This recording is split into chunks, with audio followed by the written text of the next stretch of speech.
Information and communication ടെക്നോളജിയുടെ വളർച്ചയോടുകൂടി സാമ്പത്തിക സേവന വിതരണത്തിന്റെ ഘടനയും സ്വഭാവവും പൂർണ്ണമായും മാറി. ഫണ്ട് ട്രാൻസ്ഫർ, അക്കൗണ്ട് സ്റ്റേറ്റ്മെന്റ് നോക്കുക, ബിൽ പേയ്മെന്റ്, ഇ വാലറ്റുകളുടെ ഉപയോഗം തുടങ്ങിയ സാമ്പത്തിക സേവനങ്ങൾ ഉപയോഗിക്കുന്നതിനുള്ള പുതിയതും സൗകര്യപ്രദവുമായ മാർഗമായി ഓൺലൈൻ ബാങ്കിംഗ് അല്ലെങ്കിൽ ഇന്റർനെറ്റ് ബാങ്കിംഗ് ഉയർന്നു വന്നിരിക്കുകയാണ്. ഇന്റർനെറ്റുമായി ബന്ധിപ്പിച്ചിരിക്കുന്ന ഉപകരണങ്ങളുടെ ഉപയോഗത്തിലും ഓൺലൈൻ ധനകാര്യ സേവനങ്ങളുടെ സൗകര്യത്തിലുമുള്ള വർധനവ് നമ്മുടെ കഠിനാധ്വാനം ചെയ്ത് സമ്പാദിച്ച പണം സൈബർ കുറ്റവാളികൾ കബളിപ്പിച്ചു കൊണ്ടുപോകാനുള്ള സാധ്യത 1000 മടങ്ങ് വർദ്ധിപ്പിച്ചിരിക്കുന്നു. സുരക്ഷിതമായ ഓൺലൈൻ ഇടപാടുകൾക്കായി കുറച്ച് കാര്യങ്ങൾ ശ്രദ്ധിച്ചാൽ നമ്മളുടെ ബാങ്കിൽ കിടക്കുന്ന നമ്മൾ കഷ്ടപ്പെട്ട് സമ്പാദിച്ച പണം മറ്റൊരാൾ കൊണ്ടുപോകാതെ നമുക്ക് തടയാൻ സാധിക്കും. നിങ്ങളുടെ നെറ്റ് ബാങ്കിംഗ് പാസ്വേഡ്, ഒറ്റത്തവണ പാസ്വേഡ് അഥവാ OTP, ATM അല്ലെങ്കിൽ ഫോൺ ബാങ്കിംഗ് പിൻ നമ്പറുകൾ, CVV നമ്പറുകൾ, അതായത് ഡെബിറ്റ് കാർഡിന്റെയും ക്രെഡിറ്റ് കാർഡിന്റെയും പിറകിലായി രേഖപ്പെടുത്തിയിരിക്കുന്ന CVV നമ്പർ, എക്സ്പയറി ഡേറ്റുകൾ എന്നിവ ഒരിക്കലും ആരോടും വെളിപ്പെടുത്തരുത്. കൂടാതെ ബാങ്കുകളിൽ നിന്നാണെന്നോ മറ്റ് ഇ-കൊമേഴ്സ്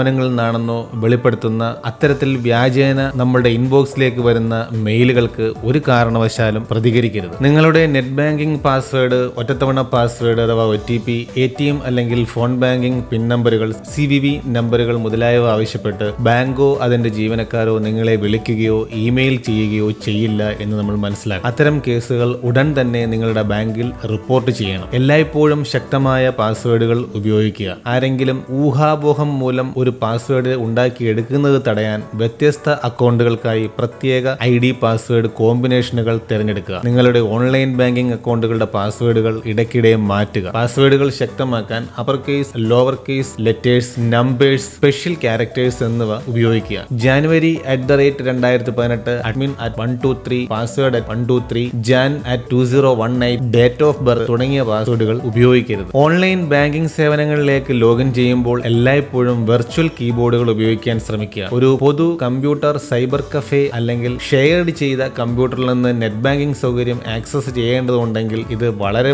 ഗൗരവപൂർവ്വം പരിഗണിക്കുക. ഇന്റർനെറ്റ് കഫേകളിൽ നിന്നോ പൊതു കമ്പ്യൂട്ടറുകളിലൂടെയോ പൊതു വൈഫൈ നെറ്റ്വർക്കുകൾ ഉപയോഗിക്കുമ്പോഴോ സാമ്പത്തിക ഇടപാടുകൾ നടത്താതിരിക്കുക. ഈ കമ്പ്യൂട്ടറുകളിൽ കീ ലോഗറുകൾ ഇൻസ്റ്റാൾ ചെയ്തിരിക്കും. അവ കീബോർഡുകളിൽ നിന്ന് നമ്മൾ കൊടുക്കുന്ന ഇൻപുട്ട് പിടിച്ചെടുക്കാൻ രൂപകൽപ്പന ചെയ്തിരിക്കുന്നു. മാത്രമല്ല നിങ്ങളുടെ യൂസർ നെയിം, പാസ്വേഡ് എന്നിവ മോഷ്ടിക്കാൻ തട്ടിപ്പുകാരെ പ്രാപ്തമാക്കുകയും ചെയ്യുന്ന രീതിയിൽ ഈ കമ്പ്യൂട്ടറുകളിൽ പ്രോഗ്രാമുകൾ ഒളിഞ്ഞിരിപ്പുണ്ടാവാം. നിങ്ങളുടെ ക്രെഡിറ്റ് കാർഡ് അല്ലെങ്കിൽ ഡെബിറ്റ് കാർഡ് ഉപയോഗിച്ച് ഒരു ഓൺലൈൻ ഇടപാട് പൂർത്തിയാക്കിയ ശേഷം ലോഗ് ഓഫ് ചെയ്യാൻ ഓർമ്മിക്കുക. നിങ്ങളുടെ ഓൺലൈൻ ബാങ്കിംഗ് പ്രവർത്തനം പൂർത്തിയാക്കിയ ശേഷം നിങ്ങളുടെ വെബ് ബ്രൗസറിന്റെ, അതായത് ഇന്റർനെറ്റ് എക്സ്പ്ലോറർ, ക്രോം, ഫയർഫോക്സ് മുതലായ ബ്രൗസറുകളുടെ ബ്രൗസിംഗ് ഡാറ്റ എല്ലായ്പ്പോഴും ക്ലിയർ ചെയ്യാൻ ശ്രമിക്കുക. നിങ്ങളുടെ ബാങ്കിന്റെ വെബ്സൈറ്റ് സന്ദർശിക്കുമ്പോഴോ ഓൺലൈൻ ഇടപാടുകൾ നടത്തുമ്പോഴോ ബാങ്ക് വെബ്സൈറ്റിന്റെ ശരിയായ വിലാസത്തെക്കുറിച്ച് എല്ലായ്പ്പോഴും ഉറപ്പാക്കുക. ബ്രൗസറിന്റെ സ്റ്റാറ്റസ് ബാറിലെ ലോക്ക് ഐക്കൺ നോക്കുക. ഒരു ഓൺലൈൻ ഇടപാട് നടത്തുന്നതിന് മുമ്പ് വെബ്സൈറ്റിന്റെ അഡ്രസ് ബാറിൽ HTTPS പ്രത്യക്ഷപ്പെടുന്നുവെന്ന് ഉറപ്പാക്കുക.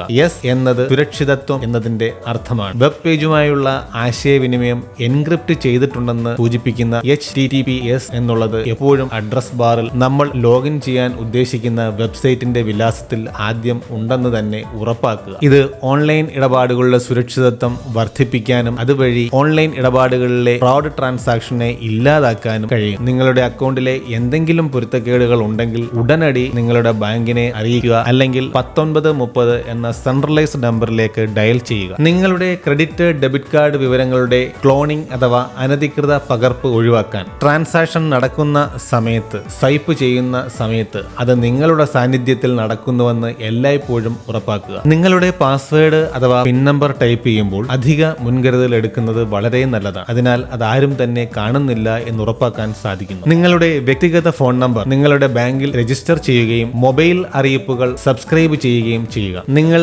വിദേശത്ത് യാത്ര ചെയ്യുമ്പോൾ മാത്രം നിങ്ങളുടെ ക്രെഡിറ്റ് കാർഡിൽ അന്താരാഷ്ട്ര ഇടപാട് ഓപ്ഷൻ ഉപയോഗിക്കാൻ ശ്രമിക്കുക. നിങ്ങളുടെ രാജ്യത്തേക്ക് മടങ്ങുമ്പോൾ നിങ്ങളുടെ കാർഡിലെ അന്താരാഷ്ട്ര ഇടപാടിനായിട്ടുള്ള ഓപ്ഷൻ പ്രവർത്തനരഹിതമാക്കി എന്നുള്ളത് എല്ലായ്പ്പോഴും ഉറപ്പുവരുത്തുക. നിങ്ങൾ ഓൺലൈൻ ബാങ്കിങ്ങിനായി നിങ്ങളുടെ മൊബൈൽ ഫോൺ ഉപയോഗിക്കുകയാണെങ്കിൽ നിങ്ങളുടെ സ്മാർട്ട് ഫോൺ ഓപ്പറേറ്റിംഗ് സിസ്റ്റത്തിന്റെ ഏറ്റവും പുതിയ അപ്ഡേറ്റുകൾ പരിശോധിക്കുകയും അത് ഏറ്റവും ലേറ്റസ്റ്റ് ആയിട്ടുള്ള സോഫ്റ്റ്വെയർ അപ്ഡേഷനിലാണ് ഉള്ളതെന്നും ഉറപ്പുവരുത്തുകയും ചെയ്യുക. അതോടൊപ്പം ഫോണിൽ ഒരു ആന്റി വൈറസ് ഇൻസ്റ്റാൾ ചെയ്യാനും ശ്രമിക്കുക. ഓട്ടോമാറ്റിക് അപ്ഡേറ്റുകൾ എപ്പോഴും ഓൺ ആയിരിക്കാൻ ശ്രദ്ധിക്കുക. നിങ്ങൾക്ക് ജോലി ഇല്ലാതെ പെട്ടെന്ന് പണം സമ്പാദിക്കാൻ കഴിയുമെന്നോ അല്ലെങ്കിൽ അപകട സാധ്യത ഇല്ലാത്തതോ ആയ ഒരു നിക്ഷേപത്തിൽ നിന്ന് പണം പെട്ടെന്ന് സമ്പാദിക്കാൻ കഴിയുമെന്ന് അവകാശപ്പെടുന്ന രീതിയിൽ ഒരു ഒരു മെസ്സേജ് വരികയാണെങ്കിൽ അതിനെ അവഗണിക്കും. അതൊരു തട്ടിപ്പായിരിക്കാം. ഇത്തരം ഓഫറുകൾ സത്യമാണ് എന്ന് നമുക്ക് തോന്നുന്ന രീതിയിലായിരിക്കാം ഇത്തരം മെസ്സേജുകൾ വരുന്നത്. പക്ഷേ നമ്മൾക്ക് നമ്മുടെ പണം നഷ്ടപ്പെട്ടേക്കാം. സെർച്ച് എഞ്ചിനുകളിൽ ഉൽപ്പന്നങ്ങൾ തിരഞ്ഞ് ഷോപ്പിംഗ് ചെയ്യുന്നതിന് പകരം ഓൺലൈൻ ഷോപ്പിംഗിനായി എല്ലായ്പ്പോഴും പരിചിതമായ വെബ്സൈറ്റുകളിൽ നേരിട്ട് ഷോപ്പിംഗിനായി ഉപയോഗിക്കുക. നിങ്ങളുടെ സ്മാർട്ട് ഫോണിലെ ആപ്ലിക്കേഷൻ സ്റ്റോറിൽ നിന്ന് നേരിട്ട് ആധികാരിക ആപ്ലിക്കേഷനുകൾ എല്ലായ്പ്പോഴും പരിശോധിച്ച് ഇൻസ്റ്റാൾ ചെയ്യും. ഈ വാലറ്റ് ആപ്ലിക്കേഷനുകൾ ഇൻസ്റ്റാൾ ചെയ്യുന്നതിന് ഈ